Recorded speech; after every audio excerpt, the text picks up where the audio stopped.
Hey folks, Jim Thomas here, Fitness Management and Consulting, and welcome to our channel today. I appreciate you being here. And if you're new to the channel, if you're finding us for that very first time, welcome. Please subscribe. Please hit that like button. Consider becoming a member.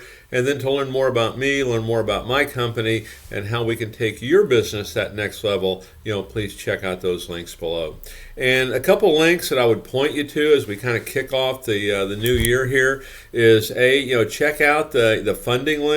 If you're a gym that's looking to expand, you're looking to add staff, there's unique opportunities in the marketplace. You can get a funding approval within 24 hours in many cases with a credit score of as low as 680. And with a $50,000 income. So check into that if you're looking to expand and grow. And then also if you're looking for ways to quickly grow your traffic, quickly get more people in the front door, get more phone inquiries, check out the high impact digital marketing link below. So there's a couple places that can help really jumpstart you here for the new year. Now with that said, let's get into our topic here today, and it's 10 mistakes that first-time gym sales reps make and how to avoid them. 10 mistakes that first-time gym sales reps make and how to avoid them. Now, there's going to be a lot of new people, starting in the industry here at the beginning of the year. We hope that our traffic is high and there's lots of opportunities, and we don't want this to be a season of missed opportunities. We really want to maximize this opportunity, because the best thing you can think of here is that if your prospect doesn't join your gym, you both lose. You don't get the new customer, you don't get the client, and they don't get the results that they've been looking for. So let's find ways to create a win-win situation for everybody. So let's get into our 10 mistakes and then how to avoid them. Okay? And so number one, talking too much with a prospective customer. Talking too much with your prospects. What you don't want to do here, this is not about going on talk, tell mode. Okay? What this is about, it's about asking questions.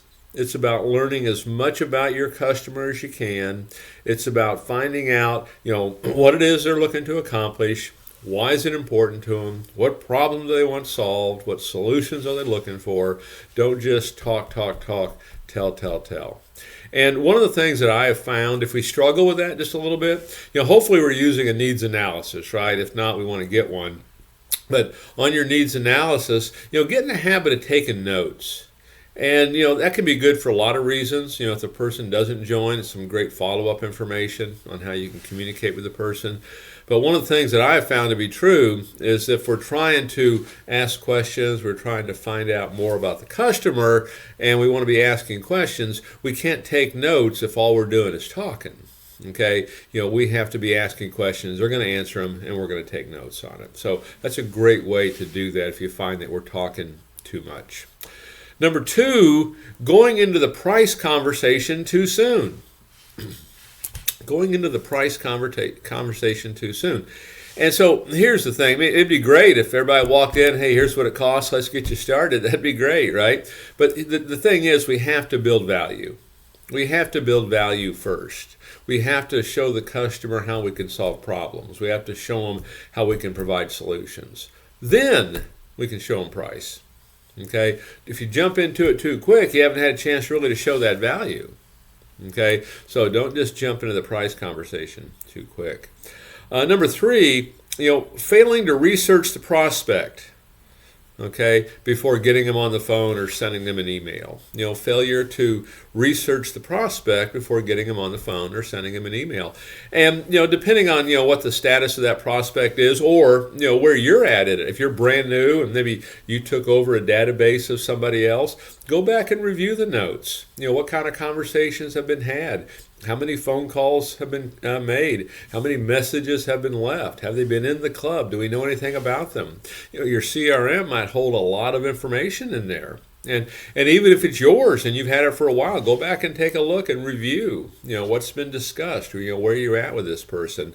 If it's someone who's brand new, a brand new referral, have they been in before? If they're a referral, who do they know as a member, and how often does that member come in, and what does that member like to do? And certainly if they're corporate accounts or their local merchants you're working with, do your research on this. Okay, the more knowledge you have, the easier it's going to be to potentially identify and solve problems for the folks that you're talking to.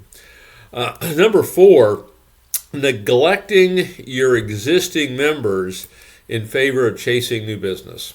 One of the big mistakes. Okay, we neglect our existing members in favor of chasing new business. Job one. As a company, we want to keep who we have, right? So let's make sure that we're working with our existing members. Are there existing members, if we took over a group of folks that we work with, maybe from another rep or something, are they all using the gym on a regular basis? Let's make sure that we're calling them. If they're not, let's make sure we're in touch with them. Our folks that join, are we making sure that they're using the gym 20 times first 30 days? Are we interacting with our customers? One of the interesting statistics out there is if you have an inactive member and simply one interaction with that inactive member, they're 20% more likely to come back in. Well, if that's an inactive member, how impactful is it if you're talking to existing members? You might be able to add on family members, upgrade to higher membership programs, sell personal training, retail, supplements. There's a lot of opportunity in there that many times new sales reps and sometimes even experienced reps, will start to neglect. Okay, so let's don't find ourselves neglecting our existing members in favor of simply, chasing new business. Number 5, spending too much time on non-selling activities. Spending too much time on non-selling activities. And here's the data. Here's what the data tells us. Salespeople on the whole, this is not just new sales reps. This is salespeople on the whole. They only spend 20% of their time doing something that's going to result in a sale. Think about that. That's a crazy statistic. We only spend 20% of our time doing something that's going to result in a sale. What if you doubled it and took it to 40%? Basically, you double your business. What if you double it again to 80%? You've exponentially grown your business. And here's the question I would suggest that you continually ask yourself. Is what I'm doing right now going to result in a sale? Is what I'm doing right now going to result in a sale? We don't want to find ourselves spending too much time on non-selling activities. Okay, whatever activity we're doing it, how can we get that converted into something that's going to result in a sale? Okay. Number 6 on our list is not utilizing your marketing materials for content and strategies. Most gyms, you have a lot of content out there. Okay, you've got blogs, you've got articles, you've got testimonials, you've got videos. Use this information to communicate with your customers.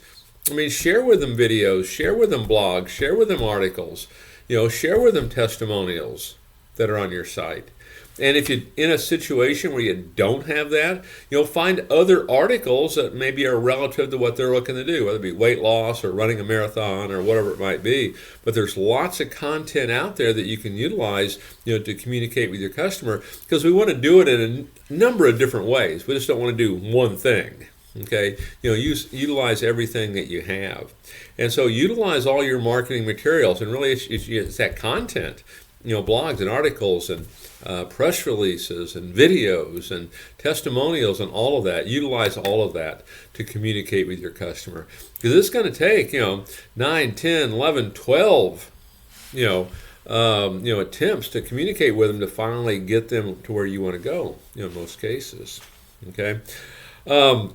Number 6, giving up on the prospect after a few contacts. This one's common. I kind of referenced it there a moment ago.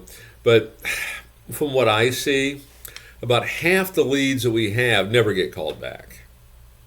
And those that do get called back once or twice or 3 times. Okay? We give up too quick on the prospect. Here's the thing about follow-up. We're not necessarily looking for them to buy. It'd be great if they did, but they may not be in that position right now to buy. What we want to do is we want to nurture. We want to maintain interest. We want to maintain desire. We're going to make these outbound calls, and we're going to motivate and inspire and educate and coach and incentivize. We're going to do all kinds of things, to keep them engaged. But just know that it's going to take more than 1, 2, or 3 calls in most cases. I mean, on average, it's up to 15 calls, okay, to get this done. Maybe more in some cases, but as long as the calls are of value, we're always delivering value. How do we solve problems? How do we provide solutions? Make the calls like that. Don't just give up after a few contacts. You didn't get in touch with them, or just, they said no. Well, it's fine. Let's just keep going. Our job is to solve problems. Our job is to provide solutions. Just because they're not ready now doesn't mean they won't be ready at a later date. Number 8 on my list is failing to connect. Okay, or correctly identify the customer's problems and how you can help them. Failure to really correctly identify the customer's problem and how you can fix it. Okay, and so one of the first things I go back to here is go back to our needs analysis. Okay, when that customer comes in and they say, hey, I want to lose 20 pounds, I want to firm up, I want to get back into shape, and that's on that sheet. And we want to ask them, Mary, fantastic, we can help you do that.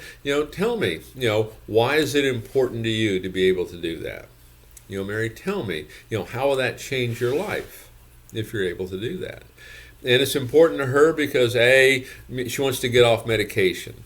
Okay, she wants to fit into a new wardrobe.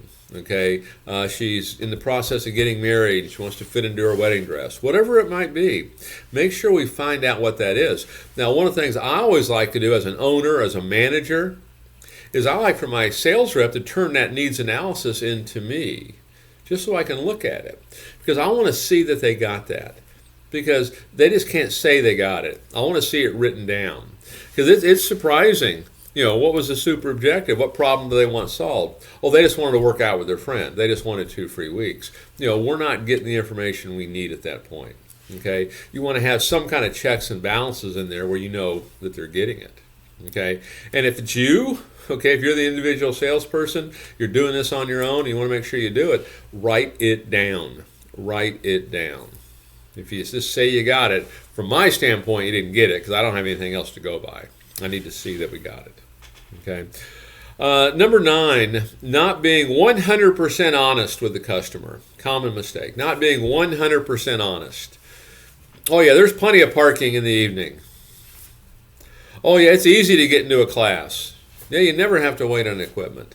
I mean, whatever it is, be honest. Okay. But, get in the habit of being agreeable. Hey, I understand it gets busy on Monday nights here first of the year. It sure does. Okay. But, man, what great energy. Okay, but we want to make sure we're 100% honest, with our customer. It's not okay just to kind of bend it just a little bit to help satisfy them. Be 100% honest. Okay, we want them to trust us enough to not only join, but to bring their friends in and to buy other things inside the facility. And the number 10 on my list of 10 mistakes that first-time gym sales reps make and how to avoid them, failing to conclude a call by discussing next steps. So whether you're on the phone, whether it's in person, they're not going to buy, they're not ready to move forward, fine, that's going to happen. That's why we have you, okay? Make sure we discuss next step. What's the next step here? Mary, I'm going to send you some information on the following. Would it be okay if I gave you a call next Tuesday at 3? That's fair, okay? Discuss next steps. Better yet, schedule the next time to talk. Okay, don't just leave it open. You don't want to be just starting over again. We want to continue this on. Okay, so 10 mistakes that first-time gym sales reps make and how to avoid them. And truthfully, these are mistakes that many folks make, not just first time. But the big thing we want to do, we want to maximize our selling opportunity, as we head into the busiest selling season. So folks, my name is Jim Thomas. My company is Fitness Management and Consulting. Appreciate you being here at the channel today. And if you've not yet done so, please subscribe. Please hit that like button. Consider becoming a member. To learn more about me, learn more about my company, please check out the links below. Please also, sign up for our free newsletter for additional information. And we look forward to seeing you all in that next video.